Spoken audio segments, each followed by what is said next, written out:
அனைவருக்கும் வணக்கம் நண்பர்களே. நம்ம இன்னைக்கு பார்க்கறது மகர ராசி. மகர ராசிக்காரங்க பொதுவாகவே ரொம்ப பொறுமைசாலியாக இருப்பாங்க. அதே மாதிரி இவங்களுடைய சொத்து அப்படின்னு பார்த்தா எல்லாத்தையுமே சகிச்சுக்கிட்டு போகக்கூடியங்க நம்மளுடைய மகர ராசிக்காரங்க தான்.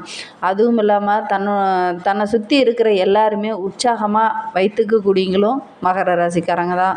இப்படிப்பட்ட மகர ராசிக்காரங்களுக்கு அடுத்த 15 நாட்கள் எப்படி அமைந்திருக்கு, தொழில் வியாபாரம் எப்படி அமையப்போகுது, குடும்ப வாழ்க்கை எப்படி அமையப்போகுது, மேலும் உங்களுடைய வாழ்க்கை சிறப்பாக அமைவதற்கு நீங்கள் எந்த கடவுளை வழிபட்டால் உங்களுடைய வாழ்க்கை மேலும் சிறப்பாக அமையும் அப்படிங்கிறது எல்லாமே நம்ம இந்த ஒரு வீடியோவில் விளக்கமாக சொல்லியிருக்கோம்.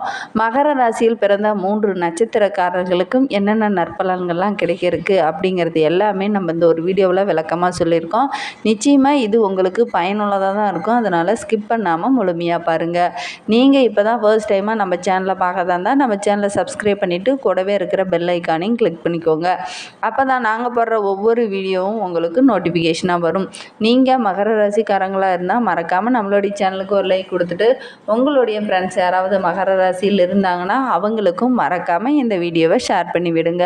வாங்க நம்மளுடைய மகர ராசிக்காரங்களுக்கு அடுத்த 15 நாட்கள் எப்படி அமைந்திருக்கு, எந்த ஒரு விஷயத்தில் கவனமாக இருக்கணும், எந்த கடவுளை வணங்கணும் அப்படிங்கிறத விளக்கமாக பார்க்கலாம். அதுக்கு முன்னாடி ஸ்ரீ வாராகி அம்மன் ஜோதிட நிலை மூலிமா உங்களுக்கு இருக்கும் அனைத்து பிரச்சனைகளுக்கும் நல்ல ஒரு தீர்வு தந்துட்டுருக்கிறார் ஜோதிடர் பவன் நம்பூதிரி. மேலே ஸ்க்ரீனில் அவருடைய வாட்ஸ்அப் நம்பர் கொடுக்கப்பட்டிருக்கு. அந்த நம்பருக்கு கால் பண்ணி முன்பதிவு செய்துக்கோங்க. நிச்சயமாக உங்களுடைய பிரச்சனைக்கு நல்ல ஒரு தீர்வு வழங்குவார்.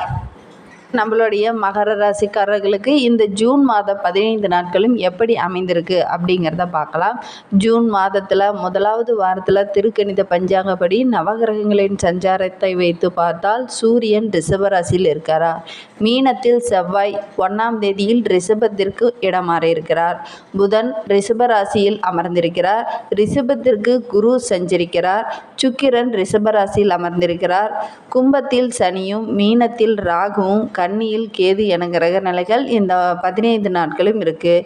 இதனால் என்னென்ன நற்பலன்கள்லாம் கிடைக்க இருக்கு நம்மளுடைய மகர ராசிக்காரங்களுக்கு அப்படிங்கிறத விளக்கமாக பார்க்கலாமாங்க. மூலமாக வெற்றியை காணும் மாந்தனின் ஆதிக்கம் கொண்ட நம்மளுடைய மகர ராசிக்காரங்களுக்கு சூரியன் 5ஆம் இடத்தில் இருக்கிறார். இதனால் போட்டி பந்தயங்களில் ரொம்ப துணிச்சலாக செயல்படுவீங்க. அதன் மூலிமா நல்ல ஒரு வெற்றியையும் நீங்கள் சூட இருக்கீங்க. பங்கு பரிவர்த்தனைகளெல்லாம் நுணுக்கமாக கையாளுவீங்க.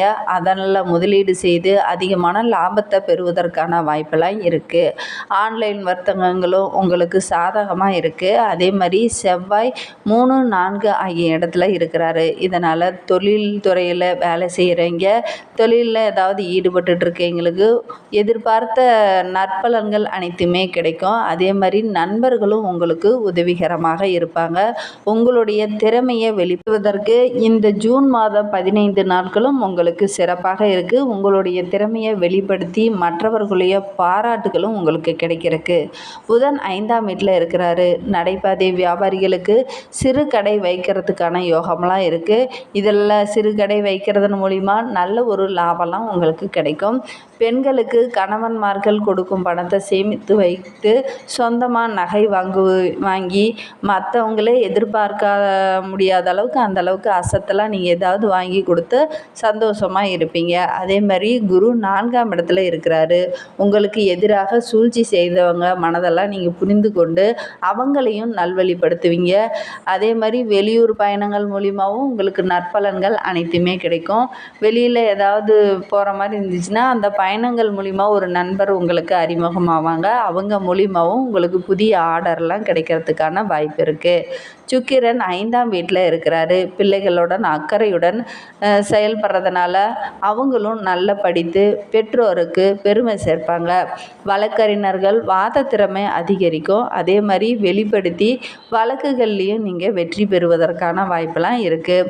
மருத்துவத்துறையில் இருக்கிறவங்களுக்கு சிக்கலான அறுவை சிகிச்சை கூட திறன்பட செயல்பட்டு செய்து முடிக்கிறதுனால மற்றவர்களோட பாராட்டுலாம் உங்களுக்கு கிடைக்கும்.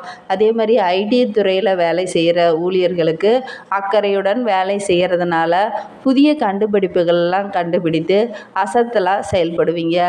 அதனால் மற்றவர்கள் உங்களை பாராட்டுவாங்க. உங்களுடைய மேல் அதிகாரிகளும் உங்களை நல்வழிப்படுத்துவாங்க. அதே மாதிரி ராகு 3ஆம் இடத்துல அமர்ந்திருக்கிறார். தனக்கு மிஞ்சியது தான் தானமும் தர்மமும் என்ற மனநிலை இருந்தாலும் உதவின்னு கேட்டு வந்துட்டாங்கன்னா முதல்ல உதவி செய்யக்கூடியங்க நம்மளுடைய மகர ராசிக்காரங்க தான் இருப்பாங்க. அதே மாதிரி இல்லைங்கிற வார்த்தை அவங்கக்கிட்ட இல்லவே இல்லை. முடிந்த அளவுக்கு அவங்களால உதவி செய்ய முடியுமோ அந்த அளவுக்கு அவங்களுக்கு அவங்க உதவி செய்துருவாங்க.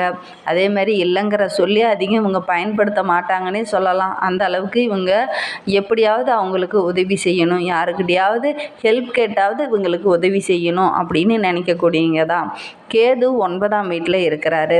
இதனால் அரசியல்வாதிகள் மக்கள்கிட்ட ஒரு நன்மதிப்பெல்லாம் உங்களுக்கு கிடைக்கிறதுக்கு, மக்களுடைய மத்தியில் உங்களுடைய செல்வாக்கும் அதிகரிக்கிறதுக்கான வாய்ப்பெல்லாம் இருக்குது. இந்த காலகட்டம் உங்களுக்கு சிறப்பான காலகட்டமாக தான் அமைந்திருக்கு. மற்றவர்களுக்கு உதவி செய்ய போய் நீங்களே ஏதாவது உபத்திரத்தில் மாட்டிக்காதீங்க. கொஞ்சம் கவனமாக இருக்கிறது நல்லது. மகர ராசியில் பிறந்த 3 நட்சத்திரக்காரர்களுக்கும் அடுத்த 15 நாட்கள் எப்படி அமைந்திருக்கு அப்படிங்கிறத பார்க்கலாம். உத்திராடம் 2, 3, 4 பாதங்களில் பிறந்தவர்களுக்கு அடுத்த 15 நாட்கள் எப்படி அமைந்திருக்கு அப்படின்னா, 3இல் சஞ்சரிக்கும் ராகு உங்களுடைய முயற்சிகள் அனைத்திலையும் உங்களுக்கு வெற்றி கிடைக்க வைப்பார். அதே மாதிரி இந்த மாதத்தில் செவ்வாயும் 3ஆம் இடத்துல சஞ்சரிப்பதனால நினைத்தது அனைத்தையும் உங்களால் சாதிக்க முடியும். நீண்ட நாட்களாக முடியாமல் இருந்த பிரச்சனை கூட இப்போ நல்ல ஒரு முடிவுக்கு வரும். அதே மாதிரி தொட்டதெல்லாம் பொன்னாகக்கூடிய நல்ல ஒரு அற்புதமான காலகட்டமாக இந்த ஜூன் 15 நாட்களும் உங்களுக்கு அமைந்திருக்கு. உங்களுடைய தொழிலையும் நல்ல ஒரு லாபம் கிடைக்கும்.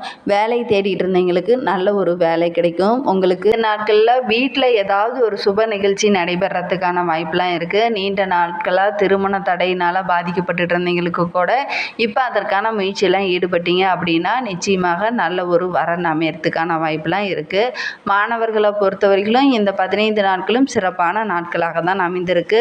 மாணவர்களுடைய கனவு நினைவாகக்கூடிய நாளாக தான் இந்த 15 நாட்களும் அமைந்திருக்கு. உங்களுக்கு சந்திராஷ்டமம் ஜூன் 13ஆம் தேதி சந்திராஷ்டமம் இருக்குது. அன்றைய தினம் புதிய முயற்சி எதுலேயும் ஈடுபடாமல் இருக்கிறது நல்லது. மேலும் உங்களுடைய வாழ்க்கை சிறப்பாக அமைவதற்கு சூரியனை தினமும் வழிபட்டுட்டு வாங்க, உங்களுக்கு நன்மை அதிகரிக்கும். திருவோண நட்சத்திரத்தில் பிறந்தவர்களுக்கு அடுத்த 15 நாட்களும் எப்படி அமைந்திருக்கு அப்படிங்கிறத பார்க்கலாம். 15 நாட்களும் உங்களுக்கு சிறப்பான நாட்களாக தான் அமைந்திருக்கு. விலகி போன உறவுகளும் இனி உங்களை தேடி வர இருக்கு. அரசியல்வாதிகள் பொது வாழ்வில் ஈடுபட்டு இருக்கவங்களுக்கும் புதிய பொறுப்பு பதவி இதெல்லாம் கிடைக்கிறதுக்கான வாய்ப்பு இருக்குது. இதுனா வரைக்கும் வேலை தேடிட்டு இருந்தவங்களுக்கு நல்ல ஒரு வேலை கிடைக்கிறதுக்கான வாய்ப்பெலாம் இருக்குது. பெண்கள் இதுனா வரைக்கும் நிறைய பிரச்சனைகள் இன்னல்களில் சந்திச்சிட்டு இருப்பீங்க. இனி ஒரு அற்புதமான காலகட்டம் அப்படின்னு சொல்லலாம். நற்பலன்கள் அனைத்துமே கிடைக்கும். உங்களுடைய எதிர்பார்ப்பு அனைத்துமே பூர்த்தியாகும். குடும்பத்தில் மட்டும் சின்ன சின்ன பிரச்சனைகளை அப்பப்போ சந்திக்க வேண்டிய ஒரு சூழ்நிலையெல்லாம் இருக்குது. குடும்ப சூழ்நிலையை பொறுத்த வரைக்கும் கொஞ்சம் பொறுமையை கையாண்டிங்க அப்படின்னா உங்களுக்கு நற்பலன்கள் அனைத்துமே கிடைக்கும். உங்களுக்கு சந்திராஷ்டமம் ஜூன் 14ஆம் தேதி சந்திராஷ்டமம் இருக்குது. அன்றைய தினம் புதிய முயற்சி எதுலேயும் ஈடுபடாமல் இருக்கிறது நல்லது.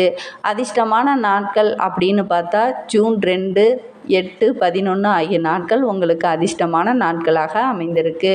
நீங்கள் தினமும் சந்திர பகவானை வழிபட்டுட்டு வாங்க, உங்களுடைய முயற்சிகள் அனைத்திலையும் உங்களுக்கு வெற்றி கிடைக்கும். மகர ராசியில் அவிட்டம் 1, 2 பாதங்களில் பிறந்தவர்களுக்கு அடுத்த 15 நாட்கள் எப்படி அமைந்திருக்கு அப்படின்னா, உங்களுடைய செயல் அனைத்துலேயுமே உங்களுக்கு வெற்றி கிடைக்கும். இந்த 15 நாட்களும் உங்களுக்கு சிறப்பான நாட்களாக தான் அமைந்திருக்கு. உங்களுடைய எண்ணங்கள் அனைத்துமே நிறைவேறும். அதே மாதிரி இந்த 15 நாட்களும் நட்சத்திரநாதன் செவ்வாய் 3ல் சஞ்சரிப்பதனால உங்களுடைய முயற்சிகள் அனைத்துலேயுமே உங்களுக்கு வெற்றி கிடைக்கும்.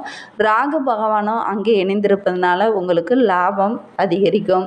வர வேண்டிய பணம்லாம் வரும். அதே மாதிரி தடைப்பட்ட வேலை கூட இனிமேல் நல்ல வேலை கிடைக்கிறதுக்கான வாய்ப்பெலாம் இருக்குது. வெளிநாட்டு முயற்சிகள் அனைத்து காரியத்திற்கும் உங்களுக்கு நல்ல ஒரு வெற்றி கிடைக்கும். குடும்பத்தை பொறுத்த வரைக்கும் அடுத்த 15 நாட்கள் சிறப்பான நாட்களாக தான் இருக்கிறது. அதே மாதிரி சின்ன சின்ன பிரச்சனைகள் அப்பப்போ வரும். கொஞ்சம் விட்டு கொடுத்து போகிறது ரொம்பவும் நல்லது. உங்களுக்கு சந்திராஷ்டமம் ஜூன் 15ஆம் தேதி உங்களுக்கு சந்திராஷ்டமம் இருக்குது. அன்றைய தினம் புதிய முயற்சி எதுலேயும் ஈடுபடாமல் இருக்கிறது நல்லது. ஜூன் 8, 9 ஆகிய நாட்கள் உங்களுக்கு அதிர்ஷ்டமான நாட்களாக அமைந்திருக்கு. மேலும் உங்களுடைய வாழ்க்கை சிறப்பாக அமைவதற்கு நரசிம்மரை வழிபட்டுட்டு வாங்க. உங்கள் மனதில் இருக்கும் சங்கடங்களும் பிரச்சனைகளும் படிப்படியாக குறைய ஆரம்பிக்கும். இந்த மாதிரி பயனுள்ள தகவலை நீங்கள் தொடர்ந்து கேட்கணும்னு நினச்சிங்கன்னா நம்ம சேனலை சப்ஸ்கிரைப் பண்ணிவிட்டு கூடவே இருக்கிற பெல் ஐக்கானையும் கிளிக் பண்ணிக்கோங்க. அப்போ தான் நாங்கள் போடுற ஒவ்வொரு வீடியோவும் உங்களுக்கு நோட்டிஃபிகேஷனாக வரும். Thank you friends.